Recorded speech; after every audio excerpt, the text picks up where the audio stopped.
Bonjour, moi c'est Mona. Je suis ravie de vous accueillir pour le tout premier épisode de L'Odeur des Livres, un podcast de bavardage littéraire à destination de ceux trouvant leur réconfort dans les rayons des libraires.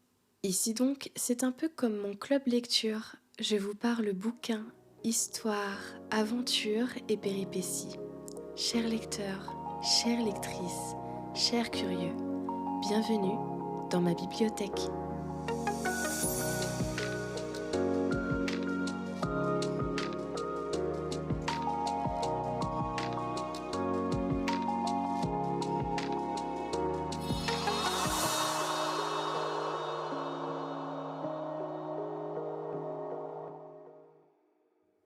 Pour inaugurer l'odeur des livres, quoi de mieux que d'aborder une de mes lectures préférées du moment. Le roman que je vais vous présenter est certainement mon plus grand coup de cœur de l'année 2021. Aujourd'hui, je vous parle de Nevernight, tome 1, N'oublie jamais. La saga, que vous pouvez déjà retrouver dans son intégralité en VO, est publiée depuis 2020 en France par la maison d'édition de Saxus, et le dernier tome traduit en français sera disponible le 24 février prochain. Voilà pour la carte d'identité. Maintenant, afin de vous donner un meilleur aperçu de N'oublie jamais, en voici un rapide résumé. Dans cette histoire, on est plongé au cœur d'un monde fictif éclairé de 3 soleils, où la nuit véritable n'existe quasiment pas. On y suit l'aventure d'une jeune fille, Mia Corveret, fille d'un traître, qui suite à l'anéantissement de sa famille par les forces politiques et religieuses de sa république, est en fuite depuis l'enfance. Par ailleurs, c'est une fille qui possède un don tout à fait mystérieux et franchement utile, celui de s'entretenir avec les ténèbres. À 16 ans, Mia cherche à intégrer l'Église Rouge et faire ainsi partie des élus de Notre-Dame du Saint-Meurtre, la troupe d'assassins les plus dangereux qui soient. Son but, pouvoir devenir une tueuse hors pair afin d'accomplir son dessein et assouvir une soif de vengeance qui est, on peut le dire, à toute épreuve.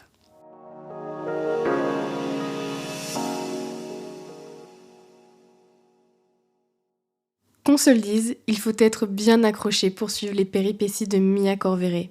Tout d'abord, N'oublie jamais est une belle brique. Préparez-vous à plus de 750 pages d'aventure. Ça peut sembler un peu effrayant, mais si vous aimez vraiment passer du temps plongé dans un univers en compagnie des personnages, vous vous régalerez. En fait, quand je dis qu'il faut être accroché, c'est plutôt pour pouvoir endurer le contenu. Sachez que la première page s'intitule Caveat emptor, une formule latine qui, une fois traduite, devient que l'acheteur soit vigilant. Et je vous l'assure, on comprend tout de suite le pourquoi de cette mise en garde dès les premières lignes. Amis lecteurs, si vous êtes jeune ou tout bonnement sensible, sachez que le livre contient un avertissement de contenu, ou un trigger warning si vous préférez. Nevernight comprend un langage grossier, des scènes violentes, de la torture et des scènes de sexe explicites. Voilà, c'est dit. Cependant, si comme moi, vous n'avez pas froid aux yeux, je vous garantis une des meilleures courses folles littéraires que vous lirez dans ce genre. L'auteur a insufflé beaucoup d'humour dans l'œuvre et malgré tout ce que je viens d'énumérer, je vous garantis que j'ai bien rigolé durant ma lecture. Chapeau bas à la traduction française, qui est excellente. Et tout au long de notre lecture des 700 et quelques pages que comprend Nevernight, on est accompagné d'un narrateur. Celui-là même qui nous met en garde sur l'ouvrage au tout début. Il intervient dans les notes de bas de page, et ce que je peux vous dire, c'est qu'il a la langue bien pendue et un humour très très noir. Il est toujours là pour raconter une anecdote historique qui finit souvent très très mal, et ça l'amuse beaucoup. Il chahute un peu le lecteur, et c'est une forme d'interaction que je ne me souviens pas avoir déjà lue. Donc je tiens à le souligner ici, parce que ça m'a beaucoup plu. Par rapport au style de l'auteur, la lecture est facile, les descriptions sont fournies et l'immersion est totale. Pourtant, je n'ai pas vraiment l'habitude de ce genre de plume, très directe, très intense. Les scènes d'action sont très détaillées, on se croirait vraiment au cinéma. Ça va vite, on perd haleine, on finit à bout de souffle. J'ai été littéralement secouée par ce livre. Si vous saviez le nombre de fois que j'ai été obligée de le fermer pour rire, souffler de frustration ou calmer mes nerfs, c'était vraiment l'ascenseur émotionnel.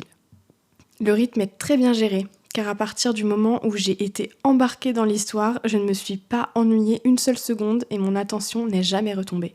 Mais je pense que c'est plutôt compliqué de s'ennuyer quand on rencontre et qu'on essaie de comprendre le personnage de Mia qui va à 100 à l'heure et est aussi complexe que dangereuse. Pour évoquer notre protagoniste plus en détail, eh bien, elle est extrêmement revancharde, elle vit pour une vendetta. Clairement, mieux vaut ne pas lui tourner le dos car elle est redoutable. C'est une jeune fille très intelligente, j'ai été impressionnée par sa vivacité d'esprit, mais par contre, qu'est-ce qu'elle est têtue! Ça peut être un peu agaçant, une jeune fille qui sort de l'adolescence, très rebelle, qui n'a pas la langue dans sa poche, et finalement c'est ça le meilleur. Elle a un sacré répondant. Et puis elle n'a jamais peur, c'est un peu son petit truc en plus. Elle ne connaît plus la peur, et ça la rend 100 fois ni loin. Tout ça réuni, on cerne rapidement le potentiel mortel du personnage, et pourtant elle se frotte à de sacrés morceaux.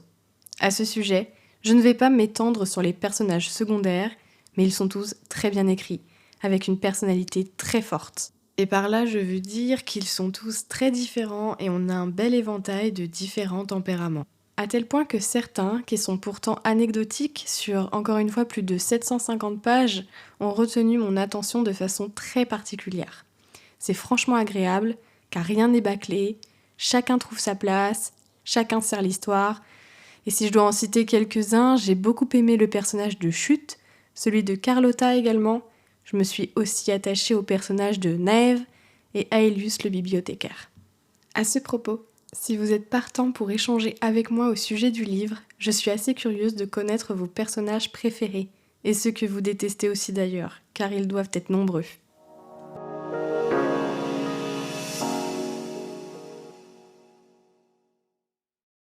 Pour vous décrire à quel point Nevernight est bien écrit, on ressent une véritable oppression par moments, qui était certainement due à l'environnement dans lequel évolue majoritairement Mia. C'est un lieu qui est décrit comme gigantesque, mais dans lequel j'ai eu beaucoup de mal à me repérer, que j'ai eu beaucoup de mal à cartographier, disons. C'est d'ailleurs un endroit dans lequel les personnages peuvent littéralement se perdre pour de bon, qui est décrit comme changeant, aléatoire, et j'ai véritablement été saisie par des sensations de méfiance, des sensations d'angoisse qu'un lieu tel que celui-là peut susciter. Et si je dois faire un parallèle, c'est un peu comme quand on prend conscience qu'on a sous-estimé la grandeur d'un labyrinthe. C'est ce genre de sentiment de déstabilisation-là. Autrement, j'ai vraiment été scotchée tout au long de ma lecture. Je finissais un chapitre et je me disais « Ok, waouh, qu'est-ce qui m'attend maintenant ? Est-ce qu'on va toujours plus loin dans les émotions fortes ou bien je vais enfin pouvoir respirer 2 secondes ?» Honnêtement, l'expression hors d'haleine porte vraiment bien son nom. J'ai pas d'autre métaphore pour illustrer mon état d'esprit quand je lisais Nevernight. C'était, encore une fois, tout le temps l'ascenseur émotionnel. Quelques lignes tranquilles et bam, la phrase d'après, on se prend une rafale de révélations qu'on n'aurait jamais anticipées. Voilà, c'est comme ça que j'ai vécu mes moments de lecture. Nevernight n'est pas trop une lecture fantasy détente. On n'est clairement pas apaisé pendant qu'on le lit, et je pense que l'auteur veut nous mettre en tension pour qu'on ressente toute la pression qui pèse sur les épaules des personnages durant ce tome. J'ai également beaucoup aimé la façon dont certains thèmes sont abordés. La vengeance est au cœur de l'intrigue, et surtout du personnage de Mia. Je parle ici d'une vengeance qui est d'une violence froide, qui n'a aucune limite, qui fait perdre la raison. Nevernight aborde également la solitude, le passage à l'âge adulte qui se fait trop tôt, l'incapacité d'accepter ses sentiments et ses émotions, la peur, le rapport à la mort, la religion. Tout ça de façon, encore une fois, très abrupte, car le langage va droit au but, mais je vous garantis qu'on passe aussi de bons moments. On n'a pas le moral complètement miné quand on finit un chapitre, on est mi-amusé, mi-horrifié. Je pense qu'il faut avoir une bonne tolérance à la noirceur et intégrer le fait que plus on est plongé au cœur des failles des personnages, mieux on cerne qui ils sont. Maintenant, je vais tenter de faire un mini portrait chinois du livre. Si Nevernight 1 était une couleur, à mon avis ce serait évidemment le rouge. C'est une couleur qu'on retrouve plusieurs fois, tant dans les décors que dans les tenues. Et je vous parle d'un rouge très profond, parfois presque noir. Et vu la dose d'hémoglobine qu'on brasse en 750 pages, je peux vous assurer que le rouge est très bien choisi. Et si je devais lui donner une odeur ? Le clou de girofle est une senteur itérative de l'histoire, mais je dirais plutôt un très fort parfum floral qui dévoile quelque chose de très insidieux, de dangereux, de mortel même. Mais est-ce que le poison a une odeur particulière ? Je ne sais pas, en tout cas je dirais l'odeur du poison. Et si une musique pouvait résumer l'ambiance que j'ai ressentie durant ma lecture, en réalité c'est une musique qui m'évoque vraiment bien le personnage de Mia. C'est Can't Break What's Broken du groupe de rock anglais The Yona. Quand j'écoute cette musique maintenant, je visualise uniquement le personnage et la personnalité de Mia. Ses convictions, ses motivations, sa détermination. C'est vraiment une chanson qui aurait pu être écrite pour elle, je trouve. Et j'ai d'ailleurs créé une courte playlist qui m'a été inspirée par le personnage tant j'ai fini par la trouver cool. Si vous souhaitez y jeter un œil, vous pourrez la retrouver en description du podcast.